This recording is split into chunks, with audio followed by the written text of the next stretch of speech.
Assalamualaikum warahmatullahi wabarakatuh. Perkenalkan, nama saya Muhammad Dion Muhammad, bisa dipanggil Pak Dion ya. Bagaimana kabar anak-anak semua pada hari ini?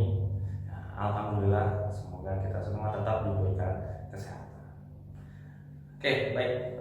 Sebelum kita mulai belajar pada hari ini, alangkah lebih baiknya kalau kita berdoa terlebih dahulu. Berdoa memohon agar Yang Maha Pemberi Ilmu bisa memberikan manfaat atas keilmuan yang akan kita coba dapatkan pada hari ini. Berdoa dimulai. Allahumma fani ma alam tani wa alimni ma yanfa'uni wa zidni ilma. Oke, baik. Untuk hari ini kita akan membahas dua soal. Nah, yang kalau kita bedah di dua soal ini akan ada dua materi yang kita gunakan. Yang pertama adalah tentang fungsi dan yang kedua statistika. Oke, di kertas yang sudah saya berikan tadi terdapat dua soal yang akan kita bahas pada hari ini. Nah, untuk yang pertama soal tentang fungsi. Oke, jadi ada fx-nya yaitu x ditambah a per x dikurang 1 dan gx-nya adalah bx kuadrat dikurang 3. Nah, yang ditanyakan adalah apakah nilai f2 dikali g2 ini kurang dari 0. Nah, berarti di sini kita perlu nyari f2 dan g2. Kalau F2 ini artinya apa?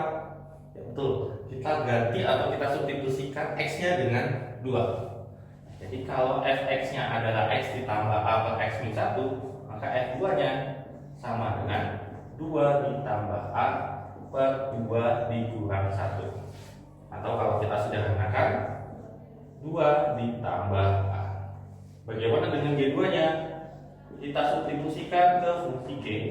Nah, yaitu bx kuadrat dikurang 3, berarti b dikali 2 kuadrat dikurang 3 atau sama dengan 4b dikurang 3. Nah, kita akan menggunakan pernyataan yang pertama. Oke, untuk pernyataan yang pertama di sini a-nya kurang dari 5 dan b-nya kurang dari 1. Oke, a kurang dari 5. Kita akan ubah bentuk a-nya ini menjadi 2 ditambah. Otomatis kita harus menambah kedua ruas dengan 2 ditambah A kurang dari 7. Berarti kita dapat 2 tambah A nya ini kurang dari 7. Berarti dia bisa bilangan positif, bisa juga bilangan negatif. Bagaimana dengan B nya? Karena di situ B nya kurang dari 1, kita akan ubah ini menjadi 4B min 3. Kita kalikan kedua ruas dengan 4, jadi 4B kurang dari 4 kurangkan 3, jadi 4B dikurang 3 kurang dari 1. Nah, berarti di sini nilai 4B dikurang 3-nya itu kurang dari 1. Berarti bisa positif, bisa juga negatif. Nah, seandainya nih, ini kita ambil positif. Yang ini kita ambil positif. Kalau bilangan positif dikalikan dengan bilangan positif, apakah hasilnya positif? Ya, hasilnya positif. Tapi seandainya nih, yang ini positif, yang ini kita ambil yang negatif, hasilnya bagaimana? Hasilnya akan jadi negatif atau kurang dari 0. Jadi kita belum bisa memastikan satu jawaban utama kalau kita dapat intervalnya adalah ini. Berarti pernyataan pertama tidak atau belum cukup. Pernyataan kedua sama, cuma berbeda nilai dan tanda. Jadi A-nya lebih dari 1.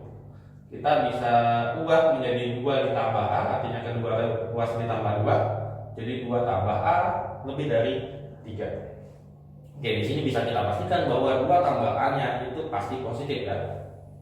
Kemudian bagaimana dengan B-nya? Oke, B-nya ini B ya. B lebih dari 0. Oke, untuk B lebih dari 0 kita kalikan dengan 4, jadi 4B lebih dari 0 dan kurangkan dengan 3, 4B lebih dari negatif 3. Nah, di sini 4B dikurang 3 lebih dari negatif 3. Artinya ada kemungkinan dia bisa positif, ada kemungkinan dia juga bisa negatif. Nah, karena ini kalau positif dikalikan dengan bilangan positif hasilnya lebih dari 0. Tapi kalau yang ini kita ambil positif, yang ini kita ambil yang negatif, maka hasilnya apa? Kurang dari 0. Sehingga kita tidak bisa memastikan apakah hasilnya ini lebih dari atau kurang dari 0. Nah, Jadi pernyataan 2 dari yang kita dapatkan ini juga belum cukup. Nah, sekarang 1 dan 2 kita gabungkan nih. Artinya intervalnya kita jadikan 1. 2 ditambah A kurang dari 7 lebih dari 3. 4B dikurang 3 kurang dari 1 lebih dari negatif 3. Nah, kalau 2 ditambah A-nya ini positif jelas, 4B dikurang 3-nya apakah pasti positif atau negatif? Nah, ini bisa positif, bisa negatif. Kita ketemu dengan kasus yang sama dengan pernyataan kedua tadi, sehingga kita tidak bisa menjawab menggunakan pernyataan 2 saja. Sehingga jawabannya benar adalah yang E. Untuk nomor 2, kita punya data seperti ini. Supaya memudahkan kita untuk mengerjakan soal nomor 2 ini, kita akan bedah tabelnya menjadi sebuah tabel yang baru, di mana banyak buku novelnya kita misalkan sebagai M. Kemudian frekuensi di kelas A, frekuensi di kelas B, kemudian frekuensi kelas gabungannya A dan B. Untuk banyak bukunya kita urutkan sesuai dari yang paling kecil, yaitu 3, 5, 6, 7, dan 9. Kemudian untuk frekuensi di kelas A-nya ada 3, 5, 6, 7, dan 9. Frekuensi kelas gabungannya yang 3 buku ada sebanyak 10 orang. Karena di kelas A sudah 3, maka B-nya 7. Yang 5 buku ada 13. Di A sudah 5, berarti B-nya 18. Yang 6 buku 15, totalnya sudah 6 orang, berarti sisa 9. Yang 7 buku totalnya adalah 13, sudah 7 orang, berarti yang B-nya 6. Dan yang gabungannya totalnya adalah 9, dan di kelas A sudah 9, berarti yang B-nya adalah 0. Oke. Sekarang kita akan menjawab pernyataan. Kita akan mengecek pernyataan-pernyataan dari 1 sampai 4. Pernyataan pertama yaitu modus di kelas B lebih dari modus di kelas A. Kalau kita lihat modus itu apa? Nilai yang paling sering muncul. Kita lihat modus di kelas A-nya, paling banyaknya di 9. Berarti modus B-nya, modus A-nya adalah 9. Kemudian modus B-nya. Kalau kita lihat di sini, frekuensi terbanyaknya itu adalah di 9, yaitu di 6 buku. Berarti modus B-nya adalah 6. Berarti pernyataan pertama ini apakah benar atau salah? Ya, pernyataan pertamanya salah. Pernyataan kedua, median kelas B itu lebih kecil daripada modusnya.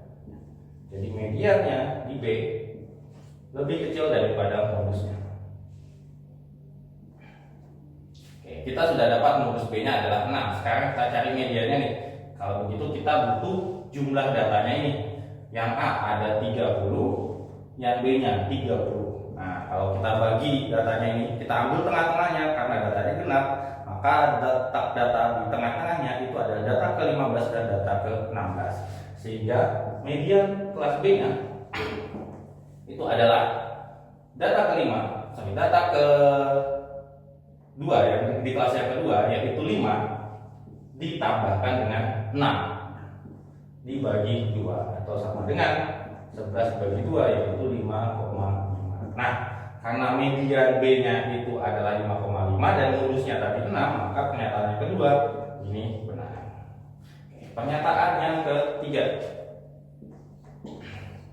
Pernyataan yang ketiga, modus banyaknya novel di data gabungan sama dengan 4 kali median kelas A. Modus gabungannya, modus A dan B itu 4 kali median A. Modus gabungannya itu adalah frekuensi terbanyaknya di 15, yaitu banyak bukunya 6, berarti 6.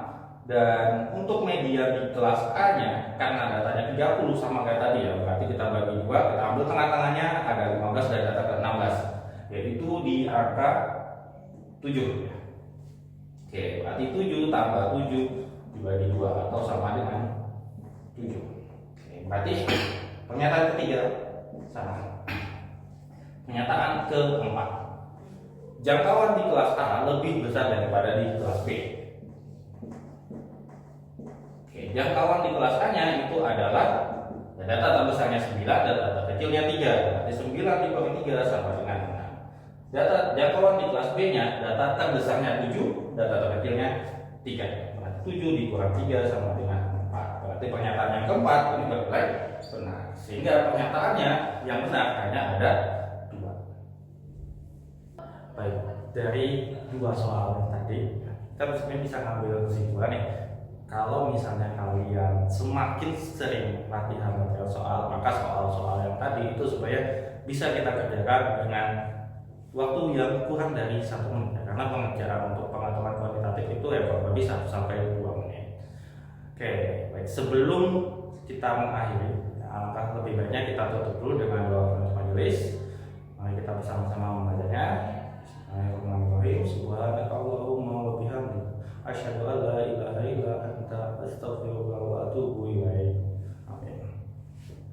Baik, itu saja yang hari ini bisa saya sampaikan. Kalau lebihnya mohon maaf, saya akhiri. Sekian, wassalamualaikum warahmatullahi wabarakatuh.